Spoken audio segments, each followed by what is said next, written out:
So we've conducted a phase 1A trial. It's a first-in-human trial with a new compound known as BGB-283. BGB-283 is essentially a RAF-dimer inhibitor. So it targets both BRAF mutations, V600E mutations that are well known, as well as potentially non-V600 mutations. And it hopefully will serve by being a RAF-dimer inhibitor as a downstream pathway inhibitor for RAS mutations.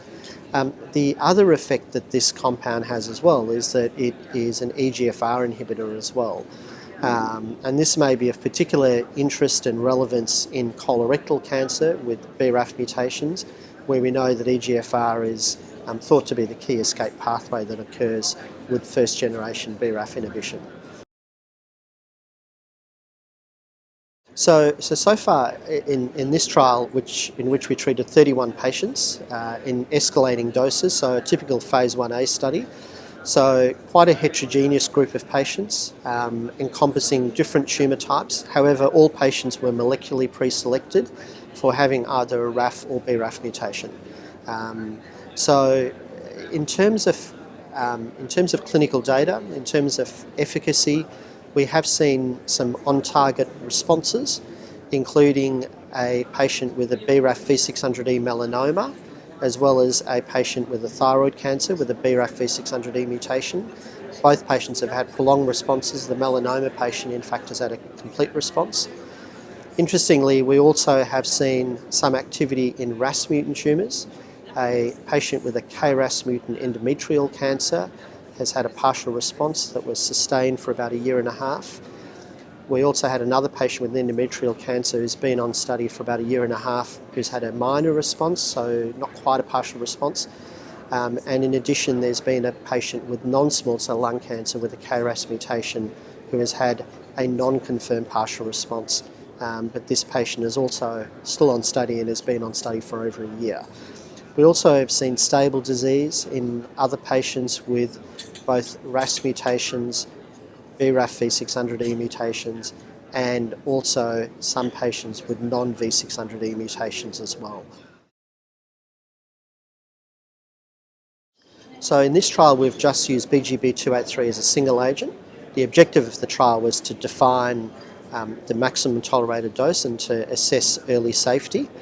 And also to assess pharmacokinetics as well. And what we're able to show is that we have a maximum tolerated dose that's been defined as 40 milligrams per day, given on a daily basis.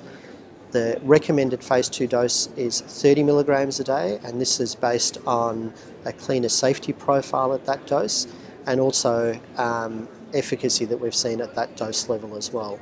So that has now moved into a large phase 1B trial, which is ongoing. In this trial, we have 10 different arms, which represent tumour types and molecular subtypes, covering both RAS and BRAF mutations, to hopefully give us a clearer sense of whether we will see activity in particular tumour types that are driven via those particular pathways. So I think in terms of thinking of what the long-term impact with this drug may be, I think the key actually is to better understand RAS and RAF biology in particular tumour types. So we already are it's quite clear that RAS mutations can have a different effect depending on what cancer type they actually exist in. So tumour context is particularly important, and it's quite clear that where you have RAS mutations that exist in a tumour type where the signalling may not in fact occur clearly downstream, that targeting a downstream pathway may not in fact lead to much benefit.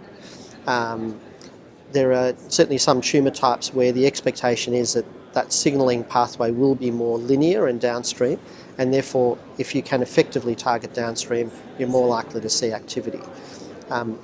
I suspect that is what we are likely to see.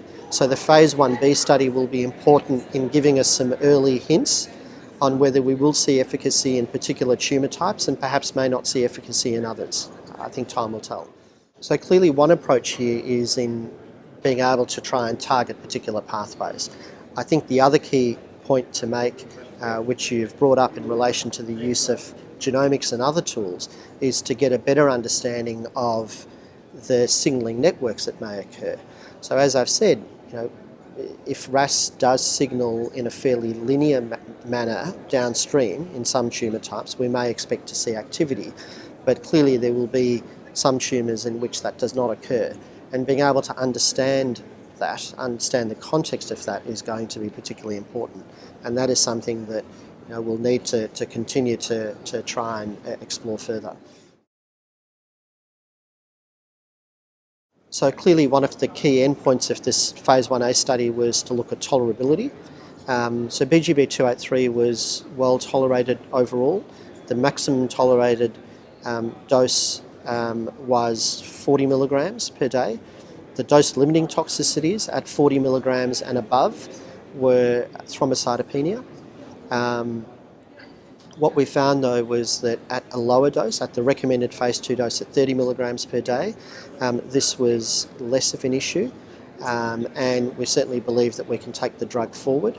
In terms of longer term tolerability, there were a number of patients in this trial that have received drug for at least 6 months, and in fact a number have received drug for at least 12 months. And it does look like we can deliver the drug safely and in a tolerable way over a longer period of time. But again, time will tell as we conduct further studies with larger populations of patients. From my perspective, I think this trial has been completed successfully. So certainly this is an agent that appears to have on-target effects. It's well tolerated. We have a recommended phase 2 dose to take forward. The expanded phase 1B study will give us some insights into what tumour types we might expect to see activity in. And then I think understanding the context in an individual patient is going to be critically important. So we will know that by selectively targeting particular kinases, we may ultimately see a beneficial effect.